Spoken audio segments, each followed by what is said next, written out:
Hello everyone, and welcome to a very special video for Tumbleweeds and Tombstones. My name is Sean, and I'm the storyteller of our game. If you've been following us so far, you've been following on some of the adventures of the Obsidian Spurs, but this week we thought we would give a closer look at the world of darkness itself. Whether you're brand new to the concept of this game, or an old fan who wants to see what my personal vision was when creating this universe. A lot of what I came up with was taken straight from the source material. Some of it I homebrewed and tweaked a little bit to fit the story I wanted to tell a little bit more. So the world of darkness is another universe parallel to ours that is identical in almost every sense, except people go missing. Unexplained murders happen all the time, and suddenly those stories about what goes bump in the dark seem to have a little bit more reality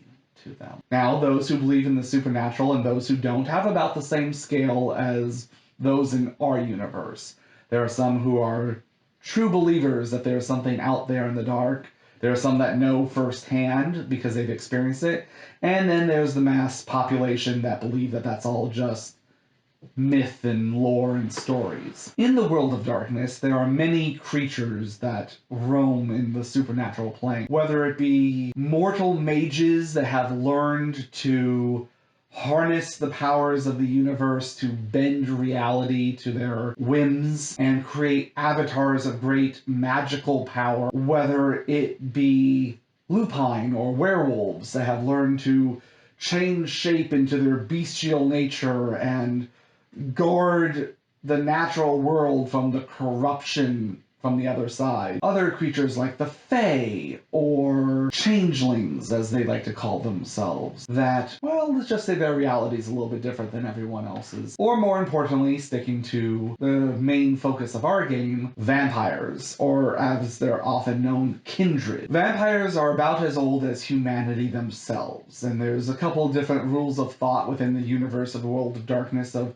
how vampires got started, even amongst vampires themselves. Some believing that it's just a biological evolution, an offshoot of humanity that has allowed them to evolve past the normal mortal coil. Others believe themselves to be abominations, cursed for some reason, or a subset of demons. Or there's the deep lore that goes all the way back to the biblical story of Cain and Abel, but we'll touch on that on another video. Vampires in this universe, these particularly in the world of darkness, are usually stronger than the average person, faster, and have different abilities based on which vampire turned them. There are different clans within the vampire societies. Again, we'll touch on that on another video. But each clan has their own strengths and weaknesses that allow them to do everything from mind control to turning into bats and wolves to being able to control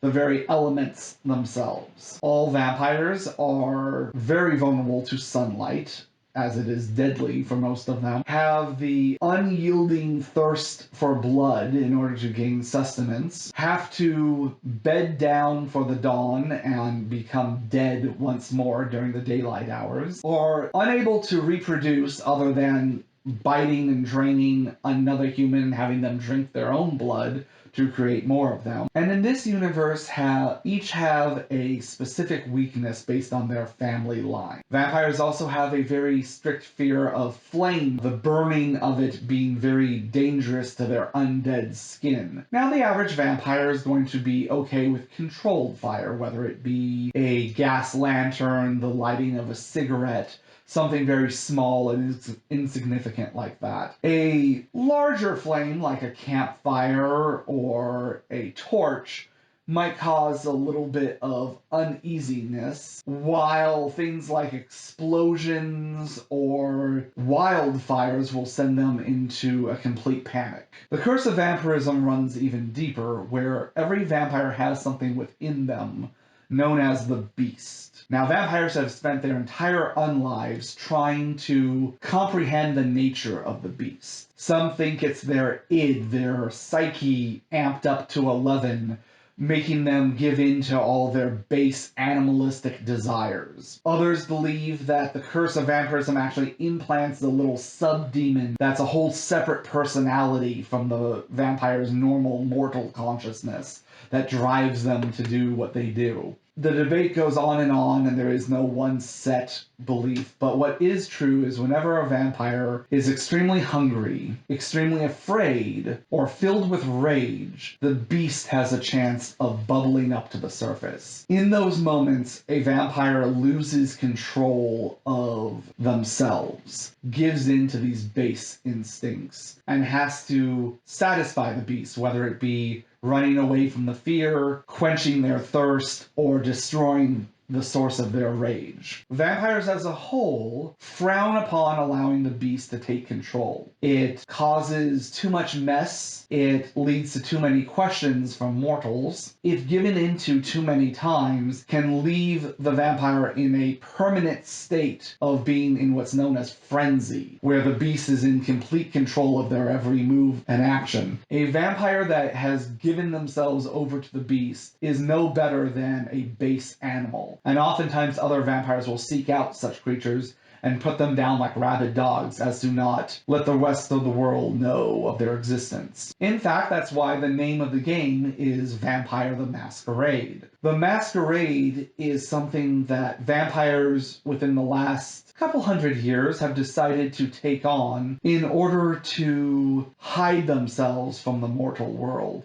It's why the majority of humans still believe vampires to be myths. They have found that leaving themselves too far in the open leaves them open to attack from vampire hunters, those who know of their existence and wish to wipe them out from the earth. So vampires have learned how to blend in with humanity, have human servants known as ghouls do their bidding, or be so far back behind and pulling the strings that mortals don't even know that they're doing the bidding of a vampire. Supernatural beings, in the grand scheme of things, aren't always aware that each other exists. Just because vampires exist in the universe, there's many of them that do not believe in spirits, ghosts, wraiths.